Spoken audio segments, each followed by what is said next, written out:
Assalamualaikum warahmatullahi wabarakatuh. Halo semuanya, saya Nabila Humaira dari kelas A2 Hukum. Di video ini, saya akan membahas tentang perwalian anak oleh orang tua kandung dalam perspektif teori dan praktik di pengadilan agama. Kenapa topik ini penting? Karena ternyata, meskipun secara hukum orang tua adalah wali anaknya, tapi dalam beberapa kasus mereka tetap perlu mendapatkan keputusan pengadilan. Nah, di sini saya akan menjelaskan bagaimana prosesnya dan apa saja yang menjadi pertimbangan hukum dalam perwalian anak. Kita langsung aja masuk ke pembahasannya. Di Indonesia, perwalian anak sudah diatur dalam pasal 47 Undang-Undang Nomor 1 Tahun 1974 dan pasal 98 Kompilasi Hukum Islam. Dalam aturan ini, orang tua otomatis menjadi wali bagi anaknya. Tapi dalam praktiknya, ada kondisi tertentu yang mengharuskan orang tua mengajukan permohonan perwalian ke pengadilan agama. Contohnya nih, di Pengadilan Agama Yogyakarta banyak kasus di mana seorang ibu yang menjadi orang tua tunggal ingin menjual aset anaknya, misalnya rumah atau tanah untuk biaya hidup mereka. Masalahnya, kalau nggak ada penetapan perwalian dari pengadilan, transaksi itu bisa dianggap nggak sah.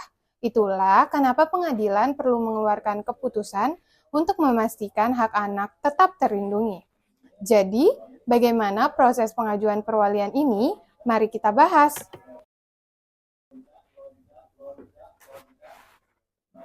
Di pengadilan agama, banyak sekali permohonan perwalian yang diajukan, terutama oleh orang tua tunggal. Biasanya mereka mengajukan perwalian karena ada keputusan untuk mengurus aset anak, seperti menjual properti atau menggunakan warisan untuk kepentingan bersama. Tapi, tidak semua permohonan ini dikabulkan oleh hakim. Kenapa? Karena hakim akan mempertimbangkan apakah keputusan perwalian ini memang menguntungkan anak atau justru merugikan hak mereka. Nah, untuk bisa mengajukan permohonan perwalian, ada beberapa kriteria yang harus dipenuhi. Permohonan ini termasuk dalam kategori perkara volunter, yaitu permohonan yang diajukan tanpa ada sengketa, hanya untuk menetapkan status hukum tertentu. Ada juga batas usia yang perlu diperhatikan.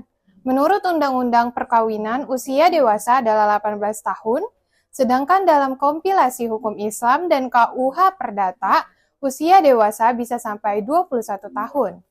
Berikut syarat pengajuan perwalian.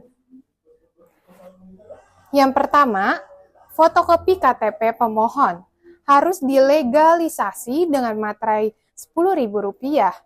Yang kedua, fotokopi akte nikah sebagai bukti bahwa pemohon adalah orang tua sah dari anak tersebut. Yang ketiga, fotokopi kartu keluarga untuk menunjukkan hubungan keluarga. Yang keempat, fotokopi surat kematian suami atau istri jika pemohon adalah orang tua tunggal. Yang kelima, fotokopi akte kelahiran anak sebagai bukti identitas anak yang masih di bawah umur. Yang keenam, fotokopi surat objek yang membutuhkan perwalian.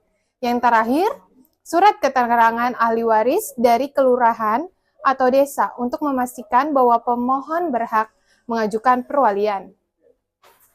Semua dokumen ini diperlukan untuk memastikan bahwa perwalian diajukan dengan alasan yang jelas dan sah menurut hukum. Lalu, apa yang menjadi pertimbangan hakim dalam memutuskan permohonan perwalian? Setidaknya ada 3 faktor utama yang diperhatikan oleh hakim. Yang pertama, perlindungan hak anak. Hakim harus memastikan bahwa keputusan perwalian tidak akan merugikan anak. Yang kedua, kepentingan anak. Apakah permohonan ini benar-benar memberikan manfaat bagi anak atau justru merugikan? Yang ketiga, kebutuhan hukum.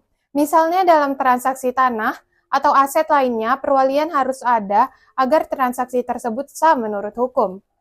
Contohnya, jika seorang ayah ingin menjual tanah atas nama anaknya untuk biaya sekolah, hakim akan memeriksa apakah keputusan itu memang demi kepentingan anak atau ada faktor lain yang mencurigakan. Nah, ada satu hal yang menarik dalam perwalian, yaitu ultra petitum. Secara hukum, hakim tidak boleh memberikan keputusan yang melebihi tuntutan pemohon, tapi dalam kasus perwalian, seringkali hakim menambahkan ketentuan lain dalam putusannya. Misalnya, pemohon hanya meminta ditetapkan sebagai wali, tapi dalam amar putusan, hakim bisa menambahkan ketentuan bahwa perwalian ini hanya berlaku sampai anak berusia 21 tahun. Ini dilakukan untuk memberikan perlindungan hukum tambahan bagi anak. Meskipun dalam aturan hukum, hakim tidak boleh memutuskan di luar permohonan dalam perwalian, hal ini tidak dianggap melanggar karena tujuannya tetap untuk melindungi hak anak. Jadi, dari semua pembahasan tadi bisa kita simpulkan bahwa meskipun orang tua secara hukum sudah menjadi wali bagi anaknya, ada beberapa situasi yang mengharuskan mereka mengajukan penetapan perwalian di pengadilan agama. Tujuan utamanya adalah untuk memastikan bahwa hak-hak anak tetap terlindungi, terutama dalam transaksi hukum yang melibatkan aset mereka. Hakim akan mempertimbangkan apakah keputusan perwalian ini benar-benar menguntungkan anak atau justru beresiko merugikan mereka. Oke, itu tadi pembahasan tentang perwalian anak dalam perspektif teori dan praktik di pengadilan agama. Semoga materi ini bisa bermanfaat dan menambah wawasan kita semua. Terima kasih sudah menyimak sampai akhir. Wassalamualaikum warahmatullahi wabarakatuh.